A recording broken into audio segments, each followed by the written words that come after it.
Hi ವಿದ್ಯಾರ್ಥಿಗಳೇ, 2 ಅಂಕಗಳ ಈ ವಿಡಿಯೋ ಸರಣಿಗೆ ನಿಮಗೆಲ್ಲರಿಗೂ ಮತ್ತೊಮ್ಮೆ ಸ್ವಾಗತ. ಇದು ನಮ್ಮ ವಿಡಿಯೋ ಸರಣಿಯ 6ನೇ ಭಾಗ. ಈ ಭಾಗದಲ್ಲಿ ಬರತಕ್ಕಂತಹ ಪ್ರಶ್ನೆ, ಸ್ಪರ್ಶಕಗಳ ನಡುವಿನ ಕೋನ 40 ಡಿಗ್ರಿ ಇರುವಂತೆ 5 ಸೆಂಟಿಮೀಟರ್ ತ್ರಿಜ್ಯವುಳ್ಳ ವೃತ್ತಕ್ಕೆ ಒಂದು ಜೊತೆ ಸ್ಪರ್ಶಕಗಳನ್ನು ರಚಿಸಿ.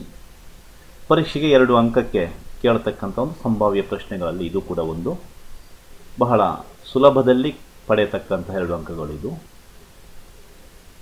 ಸ್ಪರ್ಶಕಗಳ ನಡುವಿನ ಕೋನ 40 ಡಿಗ್ರಿ ಇರುವಂತೆ 5 ಸೆಂಟಿಮೀಟರ್ ತ್ರಿಜ್ಯವುಳ್ಳ ವೃತ್ತಕ್ಕೆ ಒಂದು ಜೊತೆ ಸ್ಪರ್ಶಕಗಳನ್ನು ರಚಿಸಿ.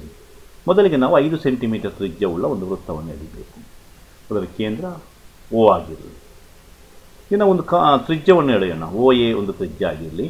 O ಕೇಂದ್ರದಲ್ಲಿ ಈಗ ನಾವು 140 ಡಿಗ್ರಿ ಕೋನವನ್ನು ಏರ್ಪಡಿಸಬೇಕು. ಯಾಕೆಂತಂದರೆ 180 ಡಿಗ್ರಿಯಿಂದ ಸ್ಪರ್ಶಕಗಳ ನಡುವಿನ ಕೋನ 40 ಡಿಗ್ರಿಯನ್ನು ಕಳೆದಾಗ 140 ಡಿಗ್ರಿ ಆಗ್ತದೆ.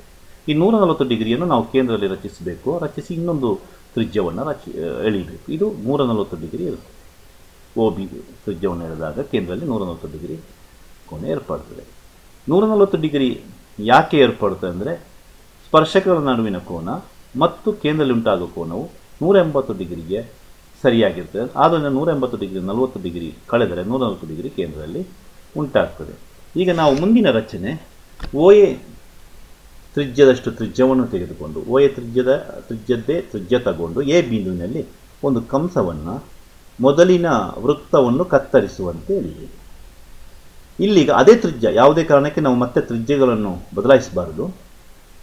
ಈ ಛೇದಿಸುವ ಬಿಂದುವನ್ನು ಕೇಂದ್ರವಾಗಿಟ್ಟುಕೊಂಡು ಮೊದಲಿನ ಕಂಸವನ್ನು ಕತ್ತರಿಸುವಾಗೆ ಒಂದು ಕಂಸವನ್ನು ಎಳೆಯಬೇಕು.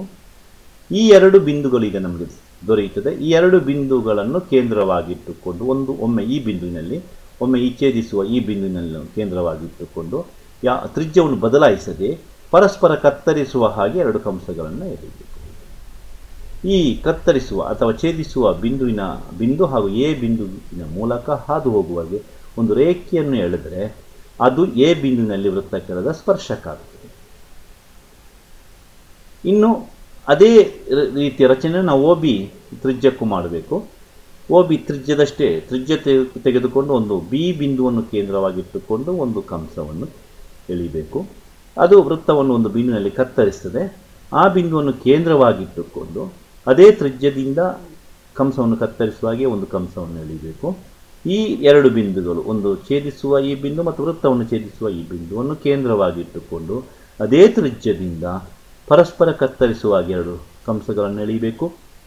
ಛೇದಿಸುವ ಬಿಂದು ಹಾಗೂ B ಮೂಲಕ ಹಾದು ಹೋಗುವಾಗೆ ಒಂದು ರೇಖೆಯನ್ನು ಎಳಿಬೇಕು. ಅದು B ಬಿಂದುವಿನಲ್ಲಿ ವೃತ್ತಕ್ಕೆಳೆದ ಸ್ಪರ್ಶಕ ಆಗಿದೆ. ಈಗ 2 ಸ್ಪರ್ಶಕಗಳನ್ನು ಛೇದಿಸುವ ಬಿಂದುವಿನಲ್ಲಿ ಕೋನವನ್ನು ಅಳತೆ ಮಾಡಿದರೆ ಅದು 40 ಡಿಗ್ರಿ ಆಗಿರುತ್ತದೆ ಮತ್ತು ಈ ಬಿಂದುವಿಗೆ ಒಂದು ಹೆಸರು ಕೊಡಬೇಕು, P ಅಂತ ಆಗಿರುತ್ತೆ.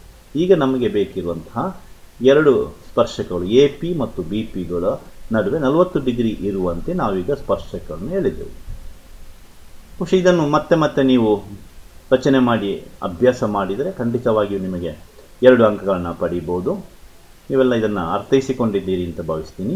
ಧನ್ಯವಾದಗಳು.